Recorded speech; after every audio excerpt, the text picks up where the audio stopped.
So I posted a tweet around a couple of days ago surrounding the casino DLC that was a bit negative. I said that the casino DLC will flop if all we get are super/sports cars and gambling. It got a good amount of likes, but some people also disagreed with me. So this video is going to be a little bit of a rant, but it's all stuff that I feel needs to be said, and I'm just being realistic here. Every time a DLC is around the corner, I feel like a lot of people get really hyped up, like, oh my god, this update is going to be awesome, and then they end up disappointed on release, including myself. That's definitely happened to me before. And I don't want that to happen this time around. So anyways, let's get into the video. Now, when it comes to DLC for this game and really every game, the things that are my top priorities are 1. New gameplay elements, 2.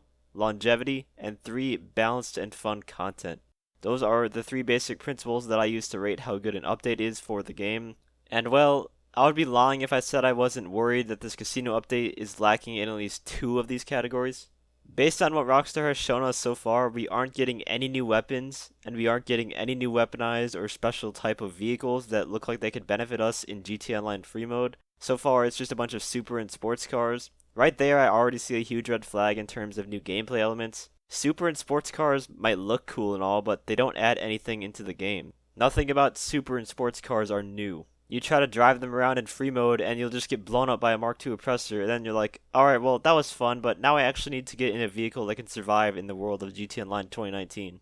And every time I bring this up, people seem to assume that I want more overpowered futuristic crap to be added into the game because I'm saying this. No, that's not the case at all. In fact, I don't know anyone that does want that. I want vehicles that can help us across all of free mode, while at the same time not being completely broken and unbalanced like the Oppressor Mark II is. For example, the Akula helicopter. It helps out so much for just doing business without being bothered. Supercars and sports cars, they don't do that.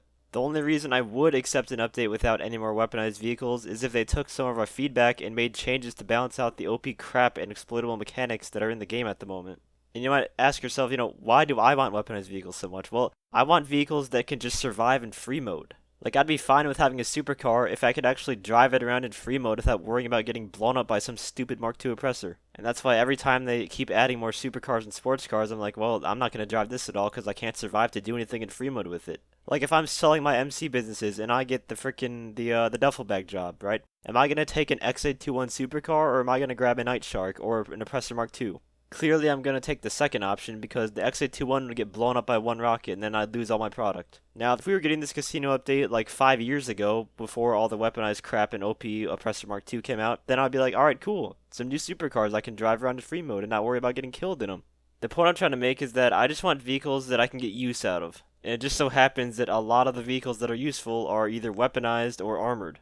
But anyways, that's a long enough rant on that topic. Now let's move on to the weapons. So, for weapons, let's take a look at Arena War with the Open Atomizer, because that is one of the best additions to the game in my opinion. It's something that we haven't seen before.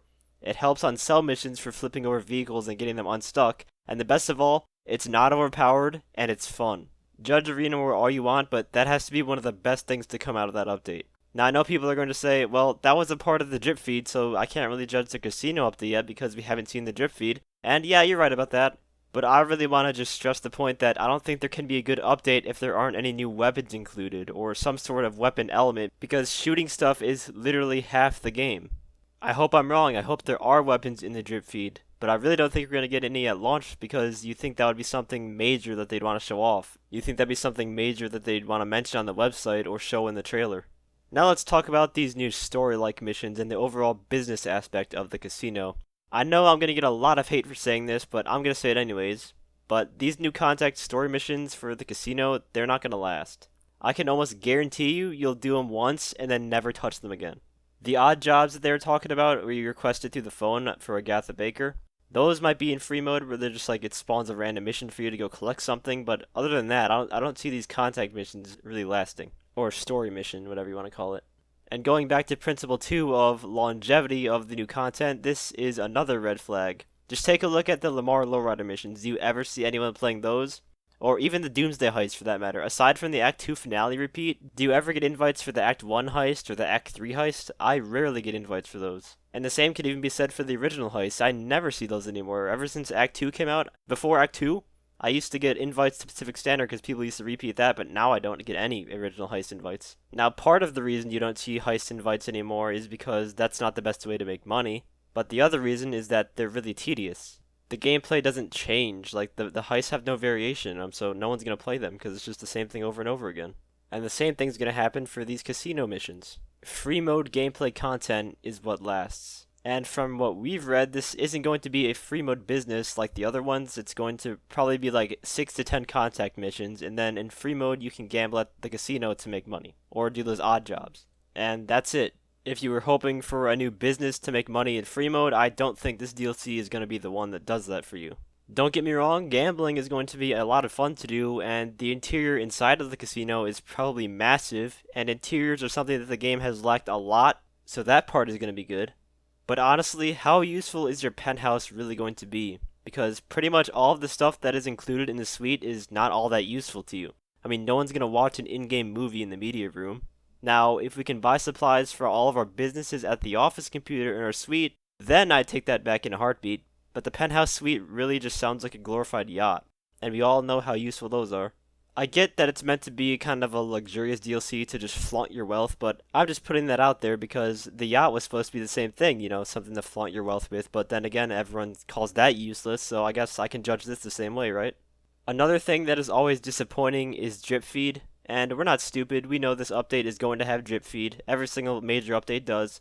I kind of got serious After Hours vibes from this update though, like the trailer, where we're only going to get like 5 cars on release and then have an extensive drip feed that lasts a really long time. So I'm not going to get extremely hyped for tons of content at launch. I would expect a few cars and the casino at launch, and that's it. Anyways, that is going to be all for this video. Some of you guys probably did not like what I had to say, and I'm sure there are some of you out there who also agree with what I said.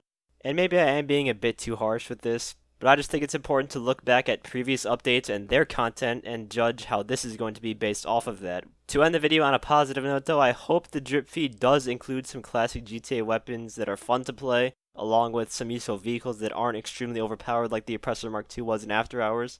And I really do hope I am wrong about the content lacking in replay value, but I guess we'll find out here in a few days.